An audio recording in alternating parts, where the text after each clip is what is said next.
Hello everyone, my name is Nidhi and today we will be discussing chapter number 10 of Bhagavad Gita. The title of this chapter is The Opulence of the Absolute.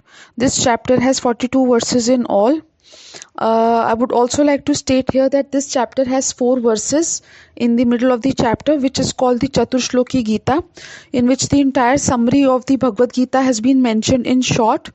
So, beginning with the chapter from verses 1 to 7, it is saying that knowing that Krishna is unknowable and the source of all. Quoting here 10.2, I would like to state that it says, न मे विदु सुरगणः प्रभवं न महर्षयः अहम आदिर्हि देवानां महर्षिणां च सर्वशः, which means neither the hosts of demigods nor the great sages know my origin or opulences, for in every respect I am the source of the demigods and sages. And 10.3 states that he who knows me as the unborn, as the beginningless, as the supreme lord of all the worlds, he only, undeluded among men, is freed from all sins. From verses 4 to 7, it says that Krishna is the origin of all qualities and personalities. Accepting his power leads to surrender unto him. Now verses 8 to 11 are the Chaturshloki Gita, and they talk about pure bhakti or pure devotional service, which means that this is the essence of Bhagavad Gita. In verse number 8 and 9, it has been stated that Krishna is the source of all material and spiritual worlds. The wise people who worship him are always absorbed in his discussions. So verse number 10.8 states that aham sarvasya prabhavo matah sarvam pravartate iti matva bhajante mam buddha bhav samvatah, which means that I am the source of all spiritual and material worlds.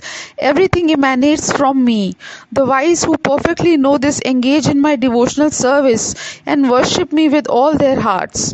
Verse 10.9 says, Madchitta madgata pranaha bodhayanta parasparam katyantascha mam nityam tushyanti cha ramanti cha. The thoughts of my pure devotees dwell in me.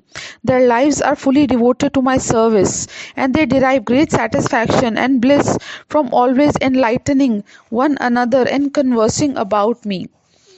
Coming to the next verse 10.10, it says, Tesham satata yuktanam bhajatam priti purvakam dadami buddhi yogam tam yena mam upyanti te, which means to those who are constantly devoted to serving me with love, I give the understanding by which they can come to me. And coming to verse 10.11, it says that Krishna mercifully destroys ignorance. So here it has been described how merciful Lord Krishna is. The verse states, Tesham eva nukam partham aham agyanajam tamaha nashyami ad atma bhavastho jnana deepena bhavasvata. To show them special mercy, I, dwelling in their hearts, destroy with the shining lamp of knowledge the darkness born of ignorance.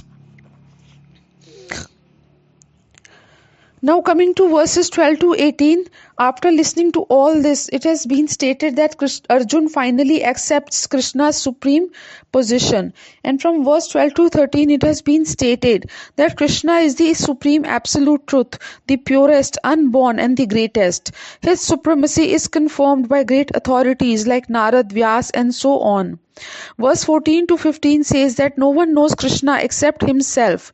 And then from verse 16 to 17, Arjun requests Krishna to tell more about his divine opulences, as there is no satiation in hearing about Krishna.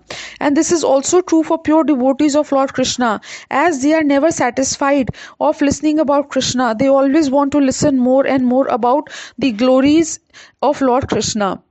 Coming to verses 19 to 42, Lord Krishna describes his various opulences, which are known as vibhutis, which is not possible to mention in this audio as it is a very long list of his opulences or vibhutis. From verse 19 to 20, Krishna describes only the most prominent of his opulences as they are unlimited. He says that he is the all pervading super soul and the beginning, the middle, and the end of all entities. From verse 21 to 39, various opulences of Krishna have been described, which, like I mentioned, is not possible to elaborate here, which is a very, very long list. From verses 40 to 42, it has been stated that there is no end to Krishna's divine opulences. All that is majestic, beautiful, and powerful is a spark of Krishna's splendor.